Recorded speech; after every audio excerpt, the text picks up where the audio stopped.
दोस्तों आज एक ऐसे टॉपिक पर बात करते हैं जो इन्वेस्टिंग में सबसे ज़रूरी भी है और सबसे कंफ्यूजिंग भी। प्राइस टू अर्निंग्स, या जिसे हम सब पीई रेशो के नाम से जानते हैं। ये एक ऐसी पहेली है ना जिसमें लगभग हर इन्वेस्टर फंसता है।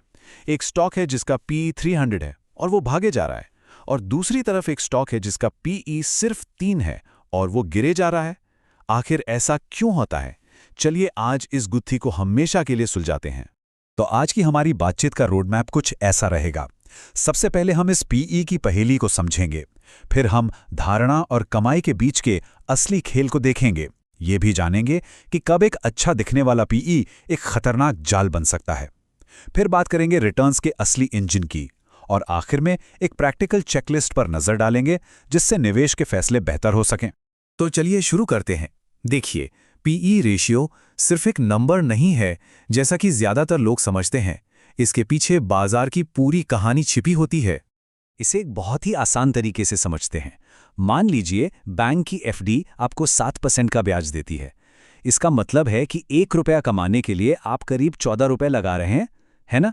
तो उस एफडी का पीई हो गया 14।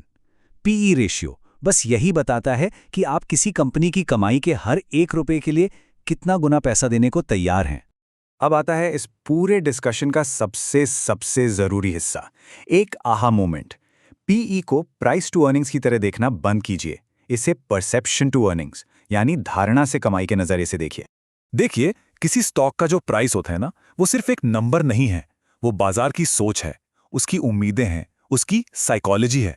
और यही है हमारा पी यानी परसेप्शन, जिसे हमें डिकोड करना है। तो ये परसेप्शन या धारणा बनती कैसे है? भाई, कई बाहरी चीजों से। क्या उस इंडस्ट्री का भविष्य अच्छा है? ब्याज दरें किधर जा रही हैं, जिसे वॉरेन बफेट वैल्यूएशन के लिए गुरुत्वाकर्षण बल कहते हैं? देश का पॉलिटिकल माहौल कैसा है? ये सारे फैक्टर्स मिलकर बाजार का मूड यानी धारणा बनाते हैं। इसका एक जबरदस्त उदाहरण है चीन। वहां की जो पॉलिटिकल और इकोनॉमिक सिचुएशन है, उसने बाजार की धारणा को दबाकर रखा है। आप देखिए, पिछले 15 सालों में शंघाई कंपोजिट इंडेक्स का पीई 12 से 15 के बीच ही फंसा रहा है। नतीजा, लॉन्ग टर्म इन्वेस्टर्स के लिए वहां पैसा बनाना बहुत मुश्किल हो गया है। तो ये तो हुई परसेप्शन की बात। अब आते हैं सिक्के के दूसरे पहलू पर, ई यानी अर्निंग्स। ये पूरी तरह से कंपनी के अंदरूनी मामलों पर टिकी होती है।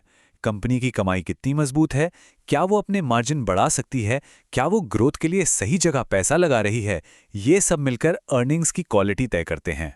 लेकिन यहीं पर एक ट्विस्ट है। अगर पीई को सिर्फ ऊपर ऊपर से देखा तो ये एक बहुत बड़ा जाल भी हो सकता है, जो आपको गलत निवेश की तरफ धकेल सकता है। चलिए देखते हैं कि ऐसा कैसे होता है। ये कुछ सबसे कॉमन ट्रैप्स हैं, जैसे कि साइक्लिकल कंपनियां जिनकी कमाई इकोनॉमी के साथ ऊपर नीचे होती हैं। जब इनकी कमाई पीक पर होती है तो पीई बहुत कम दिखने लगता है, जो कि एक धोखा है। या फिर मान लीजिए किसी कंपनी ने अपनी कोई प्रॉपर्टी बेच दी, तो उस एक बार की कमाई से भी पीई नकली तौर पर कम दिख सकता है। एचईजी इसका एक परफेक्ट, बिल्कुल टेक्स्ट बुक केस है। हुआ ये कि 2018 में ग्रेफाइट इलेक्ट्रोड की कीमतें आसमान पर थीं। कंपनी की कमाई भी रॉकेट हो गई और पीई गिरकर सिर्फ 2 पर आ गया। लोगों को लगा कि ये तो सोने की खान है, लेकिन असल में वो कमाई का पीक था, और उसके ठीक बाद स्टॉक बुरी तरह क्रैश हो गया। एक और बढ़िया उदाहरण है एस्टर डीएम का।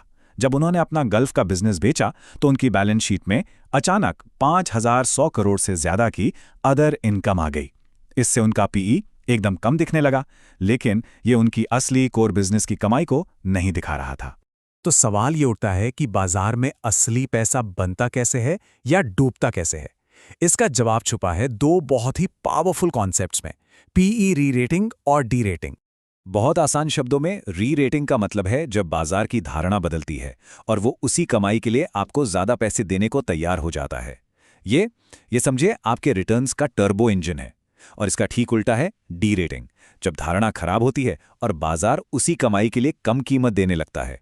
चलिए अनूप इंजीनियरिंग का केस देखते हैं। साल 2020 में इसका पीई सिर्फ 8 के आसपास था, लेकिन जैसे ही कंपनी की ऑर्डर बुक बढ़ी और भविष्य की उम्मीदें मजबूत हुईं, बाजार का नजरिया ही बदल गया। आज इसका पीई 33 से भी ज्यादा है। कमाई तो बढ़ी ही, साथ में इस पीई री रेटिंग ने इन्वेस्टर्स के लिए जबरदस्त वेल्थ बनाई। और अब इसका उल्टा देखते हैं, कोटक बैंक का केस। 2019 में इसका पीई 46 के पीक पर था। अब भले ही बैंक की कमाई लगातार बढ़ी हो, लेकिन बैंकिंग सेक्टर को लेकर बदलती धारणा, बढ़ते कंपटीशन और मैनेजमेंट में बदलाव के कारण बाजार अब इसे सिर्फ 18 का पीई दे रहा है। ये पीई डी रेटिंग का क्लासिक मामला है। तो ये कुछ रेड फ्लैग्स हैं, कुछ खतरे की घंटियां जिन पर नजर रखनी चाहिए।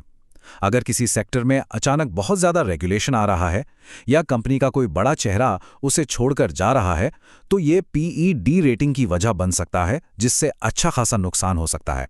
तो अब इन सारी बातों को, इन सारी सीख को हम अपने काम में कैसे ला सकते हैं? इसके लिए चलिए एक सिंपल सी इन्वेस्टर चेकलिस्ट देखते हैं। तो ये है अपनी चेकलिस्ट। पहला कदम, हमेशा खुद से पूछना है, क्या मैं सिर्फ प्राइस देख रहा हूं या इसके पीछे के परसेप्शन को समझ रहा हूं? दूसरा, उस परसेप्शन की जांच करनी है, इंडस्ट्री का माहौल कैसा है, कंपटीशन कैसा है। तीसरा, कमाई की क्वालिटी को परखना है कि वो टिकाऊ है या नहीं। चौथा, उन ट्रिगर्स को पहचानना है जो भविष्य में पीई को ऊपर या नीचे ले जा सकते हैं। और आखिर में किसी भी वन टाइम कमाई या खर्चे को हटाकर पीई को नॉर्मलाइज करना है। ये कदम आपको एक ज्यादा समझदार इन्वेस्टर बनाएंगे। और आखिर में वॉरेन बफेट का ये शानदार कोट हमें सब कुछ याद दिला देता है। कीमत वो है जो हम चुकाते हैं, लेकिन वैल्यू वो है जो हमें मिलती है। पी रेशियो तो बस एक शुरुआती बिंदु है। असली खेल तो उस कीमत के पीछे छिपी असली वैल्यू और धारणा को समझने का है।